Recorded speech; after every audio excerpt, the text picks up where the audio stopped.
Hello everyone, আসসালামু আলাইকুম। খালেদাস kitchen and ব্লগে আপনাদের সবাইকে স্বাগতম।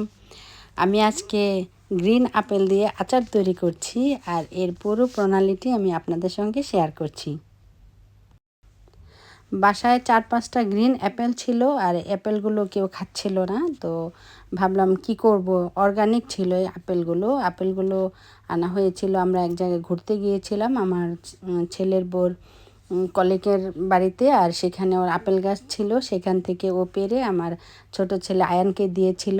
তো বলেছিল যে এগুলো আরেকটু পরিপক্ক হবে, রান্না করে খেতে হবে, আরেকটু অনেক টক। তো বাসায় আনার পর আর কেউ খাচ্ছিল না, 5-6টা আপেল পরেই আছে। আমিও চলে যাব আরিফের বাসা থেকে। তো আমি বলি আপেলগুলোকে দেখি কিছু করা যায় কি না। তো সেই চিন্তা করে হঠাৎ করে আপেলগুলোকে আমের আচার যেভাবে আমি তৈরি করি সেভাবে আমের আচারের মতো করে ছোট ছোট টুকরো করে মানে কেটে নিচ্ছি। প্রথমে আপেল কেটে রাখলে একটু কালারটা নষ্ট হয়ে যায়, আর সেই জন্য আমি সবগুলো আপেল একটু পানির মধ্যে ভিজিয়ে রাখলাম 10 মিনিট, যাতে কালো কালারটা না হয়। তো এভাবে কিছুক্ষণ রাখার পর আমি আবার ফ্রেশ করে পানিটা ফেলে দিয়ে নতুন করে আবার ধুয়ে নিলাম, যাতে দেখতে কালো না লাগে। তো তারপর একটা ফ্রাই প্যান নিলাম। ফ্রাই প্যানের মধ্যে প্রথমে 1 কাপ পরিমাণ সরিষার তেল দিলাম, 5-6টা শুকনো মরিচ দিলাম, আর এখানে কিছু রসুন কুচি করে নিয়েছি। এখন এই রসুনগুলো দিয়ে দিচ্ছি। তারপর রসুনগুলো যখন একটু নাড়াচাড়া দিচ্ছি, লাল হচ্ছে, সঙ্গে একটু দিয়ে দিলাম 1 টেবিল চামচ পাঁচফোড়ন, আস্ত পাঁচফোড়ন। সঙ্গে দিলাম 1 চামচ হলুদের গুঁড়ো আর 1 চামচ মরিচের গুঁড়ো, সঙ্গে লবণও দিব। তো এগুলো দেওয়ার পর আমি কেটে রাখা আপেলগুলো দিয়ে দিচ্ছি।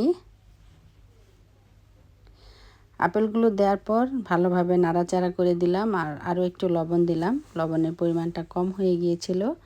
তো এভাবে কিছুক্ষণ রান্না করছি প্রথমে। তারপর দিলাম একটু বিট লবণ দিলে আচার খেতে খুব স্বাদ হয়। আর সঙ্গে দিলাম 2 টেবিল চামচ সিরকা দিলে আচার নরম হয় এবং আচার বেশি দিন ভালো থাকে, খেতেও ভালো লাগে। তো সব কিছু দিয়ে এই যে এইভাবে আমি মাঝে মধ্যে নাড়াচাড়া দিচ্ছি। আপেলগুলো প্রায় আমের মতো গলে যাচ্ছে, আর এখানে একটি প্যানের মধ্যে আমি কিছু পাঁচফোড়ন ভেজে নিচ্ছি, পরে দিব এটা। আর এই যে আপেলগুলো প্রায় গলে আচারের মতো তৈরি হয়ে যাচ্ছে, আমের আচারের মতো। এখন দিয়ে দিলাম 1.5 কাপ পরিমাণ চিনি। এটা অর্গানিক চিনি, আখের চিনি। তো চিনি দেওয়ার পর একটু ঘন ঘন নাড়াচাড়া দিতে হবে, যাতে নিচে লেগে না যায়। আর এখানে পাঁচফোড়নের গুঁড়োগুলো এখানে গুঁড়া করার কিছু নাই, সেই জন্য আমি বেলুন দিয়ে এই গুঁড়ো করে নিলাম, নিয়ে আচার মধ্যে দিয়ে দিলাম। তো এখন খুব ঘন ঘন নাড়াচাড়া করছি, যাতে নিচে লেগে না যায়।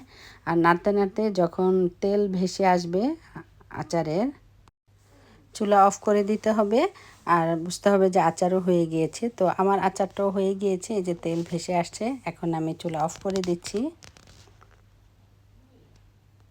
এখন একটা ডিশে বেড়ে নিলাম। আচার ঠান্ডা হওয়ার পর ছোট ছোট 2টা কন্টেনারে ভরলাম।